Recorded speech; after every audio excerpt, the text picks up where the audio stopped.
new revenue systems. Earlier, those administrative policies which basically targeted to expand the British Empire in India, now the Britishers moving towards to earn maximum profits. And for this, they introduced the new economic policies, which includes commercialization of agriculture and revenue systems. And revenue systems. And revenue systems. Clear?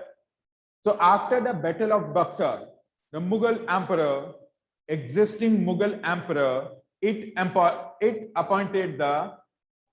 appointed existing Mughal Emperor appointed Britishers as the Diwans of India.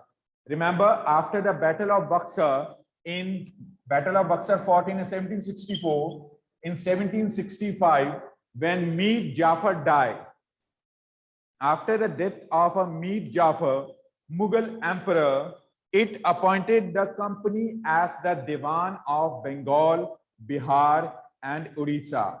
Bengal, Bihar, and Odisha. Is there anybody who was the existing Mughal Emperor at the time of 1765? 1765. Exams. It was the Shah Alam II. Shah Alam II. Shah Alam II. Remember, Mir Qasim took support of two rulers, the ruler of Awadh, Shujauddaulah, and second one, Shah Alam.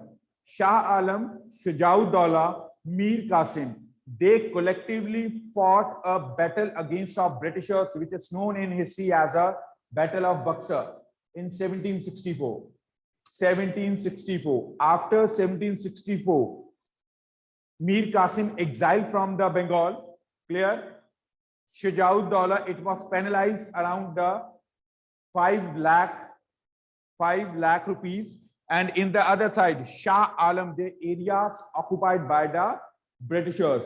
Then Shah Alam, the existing Mughal Emperor, which was resided in Delhi, it appointed Britishers as the Diwan of Bengal. Shah Alam II, it was an existing Mughal Emperor. Existing Mughal Emperor, Shah Alam II, appointed the Britishers as the Diwan of Bengal, Bihar, and Odisha. It means right to collect the land revenue entertained by the Britishers. Right to collect revenue. Revenue collection rights directly handled by the company.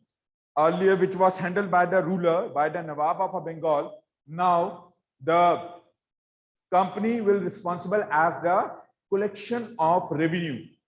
Collection of revenue.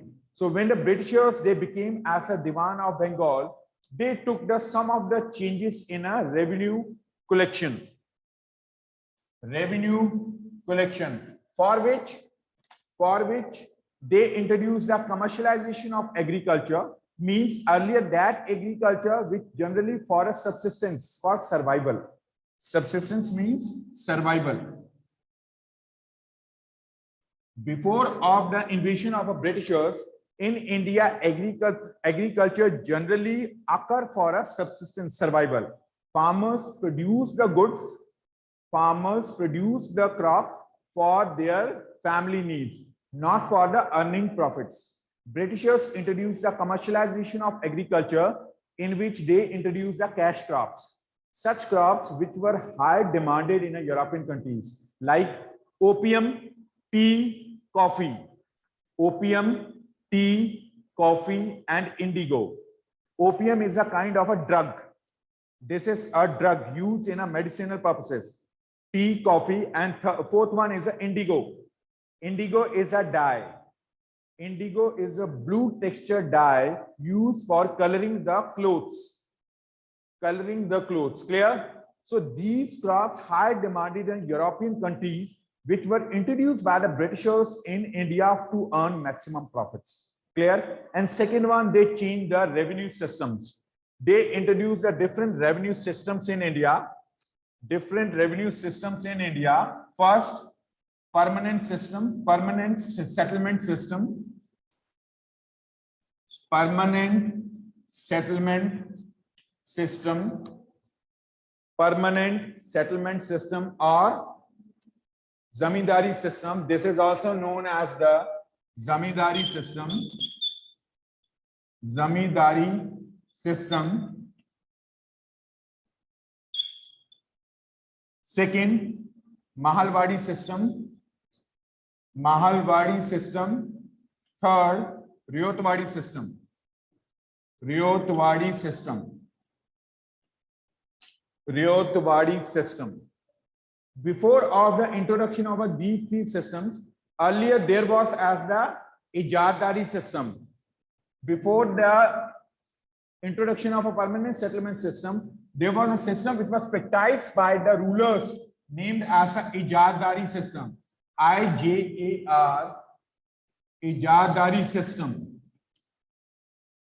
Ijadari system. Clear? The difference between these four revenue systems has time period. The time period on such time period, the land given to the farmers for a production.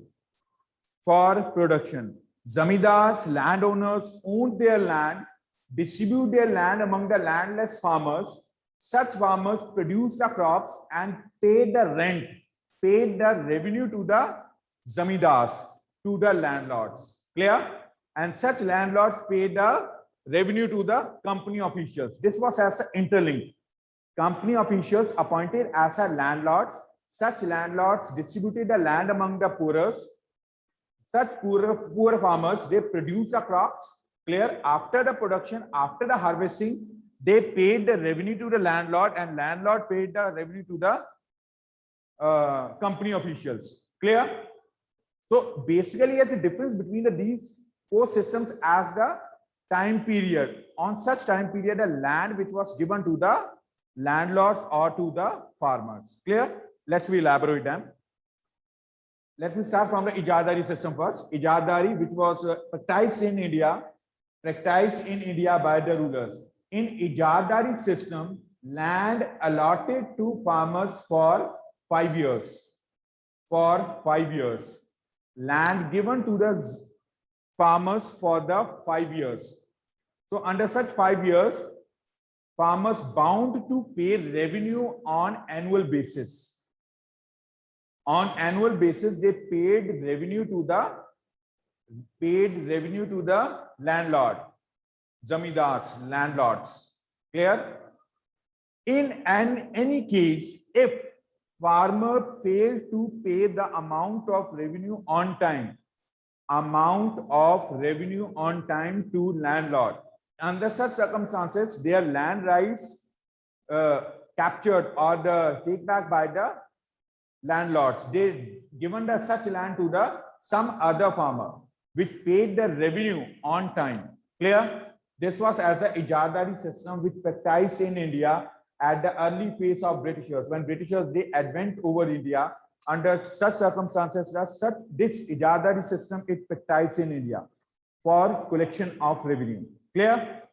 Now the Britishers introduced the first revenue system, permanent settlement system, or zamindari system in 1793. In 1793,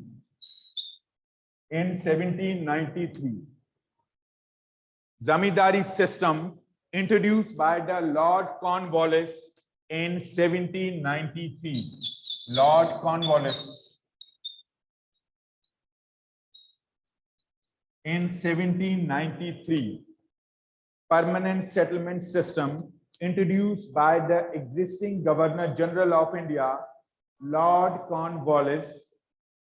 It was given this dual name of zamindari and permanent settlement. Permanent settlement. Permanent settlement. Why it was given as a name, this term as a permanent settlement system to this zamindari system?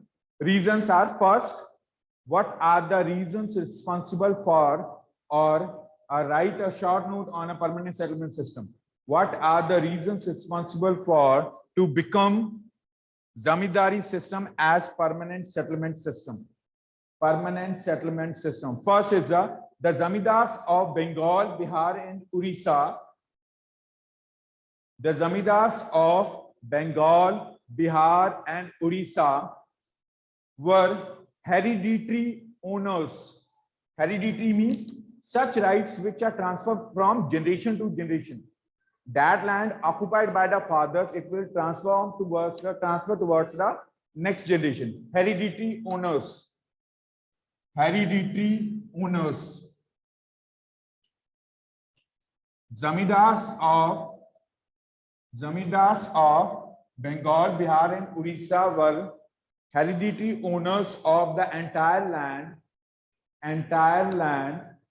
In return, they had to collect rent from peasants.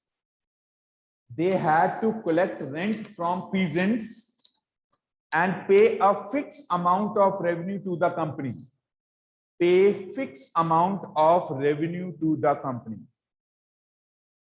It means company, it can't increase or decrease the revenue. If in any of a year, if a production has increased under such circumstances, the company, it can't increase the amount of a revenue. It will be as similar. It will be as the equivalent. Clear? So same amount, whatever the set by the company, it will be collected in a next years or every year. This was as a permanent settlement system. Permanent settlement system. The amount to be paid was fixed as it was rent to be increased in future. The amount to be fixed was fixed. The amount to be paid for fixed as it was not to be increased in future. Not to be increased in future. That's why it was given as the name permanent. Permanent. So as long as the zamindar paid the land revenue, he had hereditary rights over his zamindari or land holding. As long as the zamindar paid the land revenue, he had hereditary rights over his zamindari or land holding. So what was its impact? The impact of zamindari system on society. What was the impact of zamindari system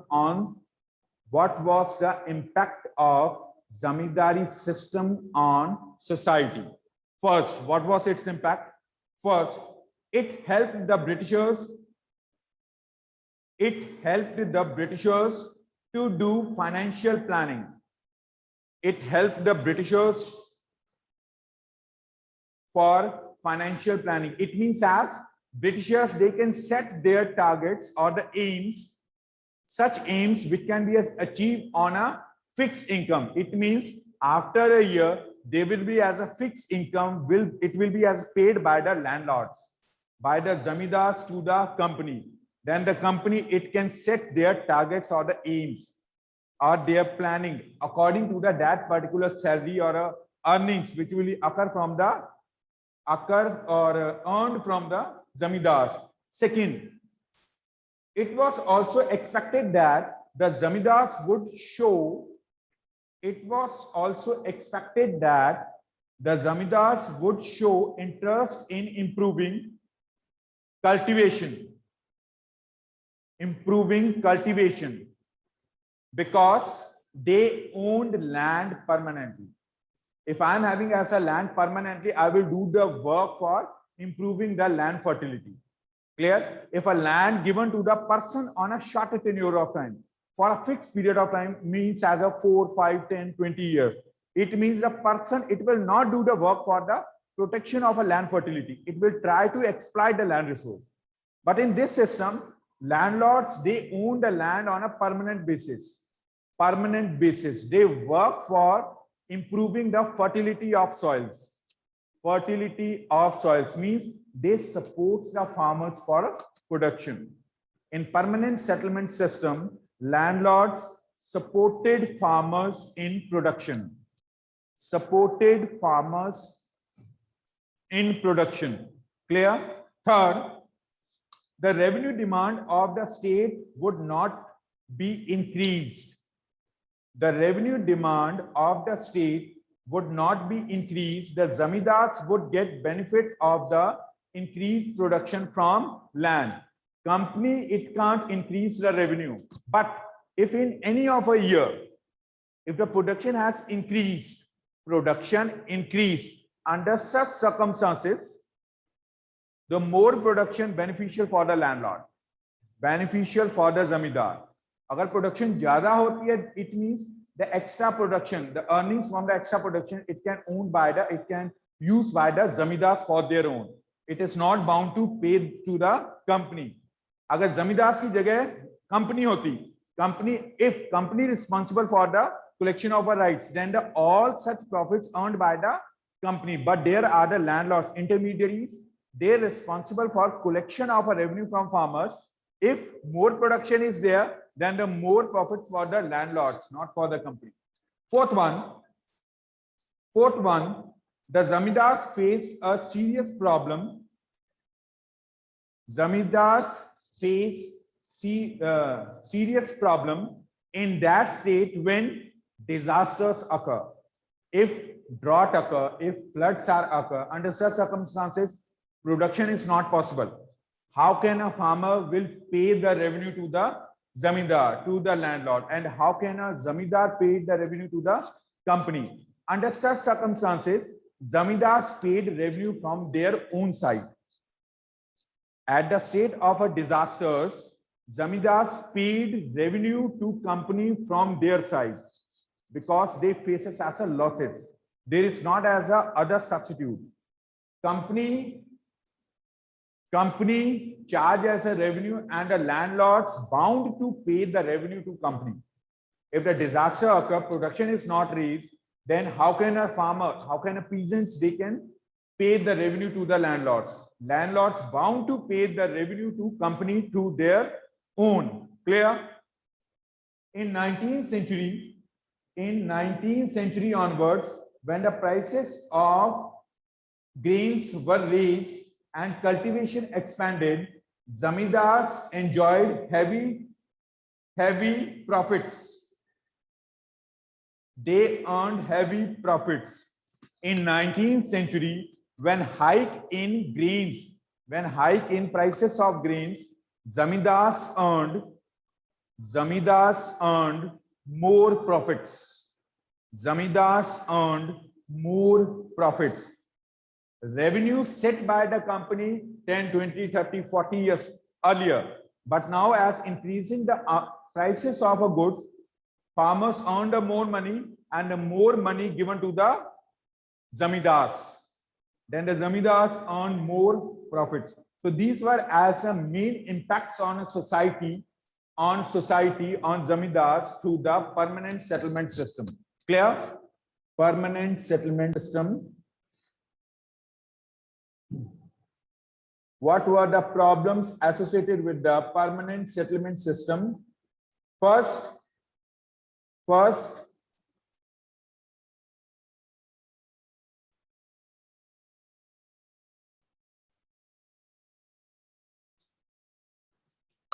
so the company officials,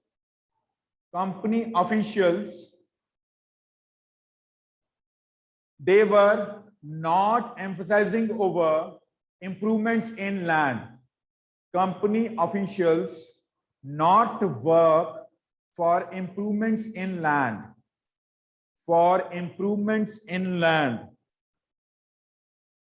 Improvements in land. Clear? Second,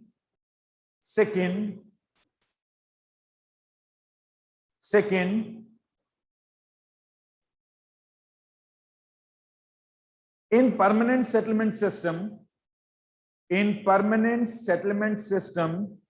landlords or zamindars,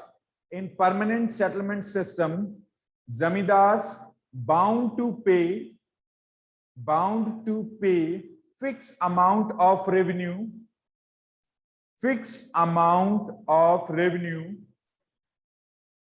fixed amount of revenue during natural calamities, during natural calamities. Third one,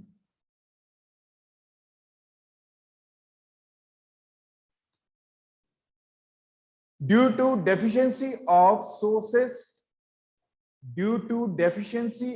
sources of credit. Credit means loans. Deficiency of sources of credit,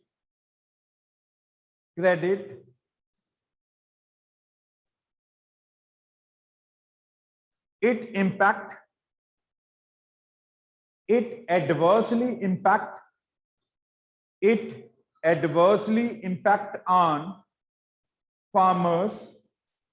It adversely impact on farmers because they borrowed money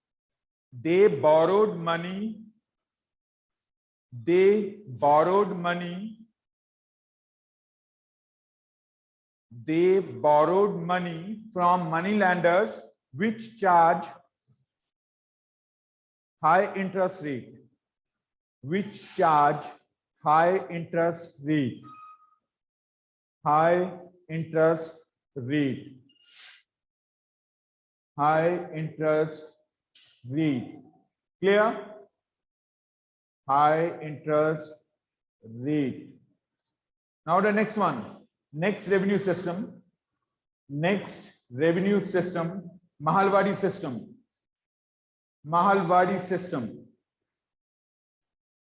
Mahalwadi system, a new system devised by company named as Mahalwadi system.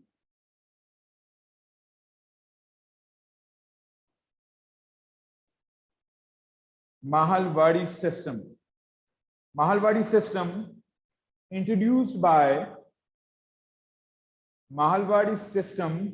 introduced by Holt McKenzie. Mahalwadi system introduced by Holt McKenzie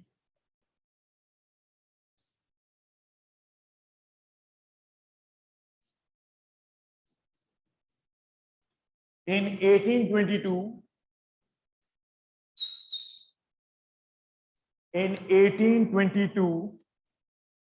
Devised by the Holt McKenzie in parts of Punjab, northwest Punjab, permanent settlement system for Bengal and Bihar. This Mahalwadi system introduced in 1822 by Holt McKenzie in northwestern Punjab, Awadh,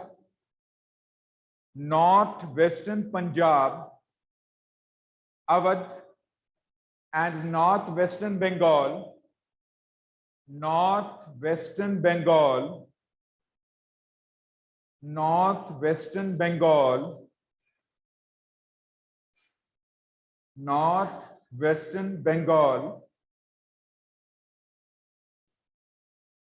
In this system, a settlement was made with the group of villages.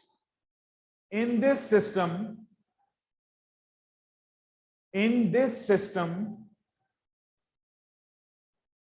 a settlement was made with a group of villages collectively called Mahal, M-A-H-A-L,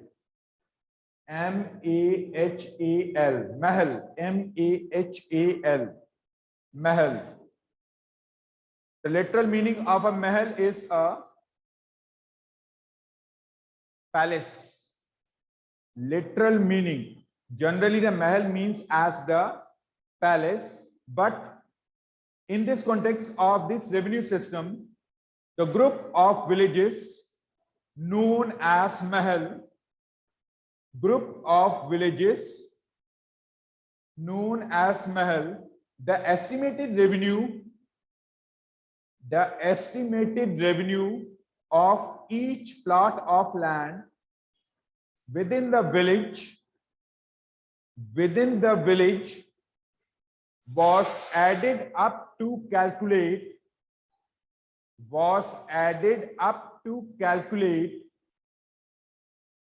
the revenue that each village had to pay. Earlier, in a permanent settlement system, land permanently given to the landlords. Such landlords distributed the land among the farmers, collected the revenue from farmers, and paid to company. But in Mahalwadi system, each village responsible to collect the revenue from farmers, village headman responsible for collection of revenue from farmers and paid to company. Role of zamindars finished by the company. Clear? The role of landlords finished by the company. The responsibility of collecting the land revenue.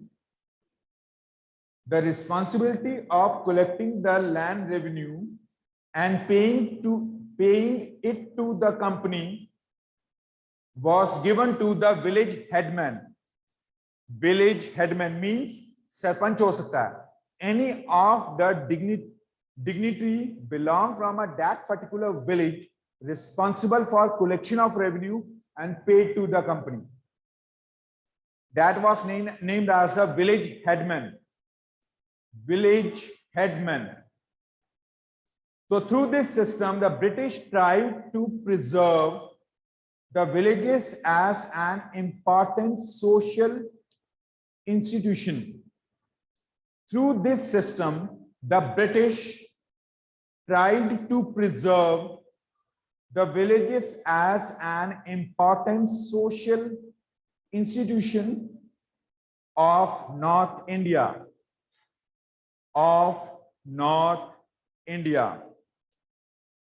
Clear? So this much for today. Any queries?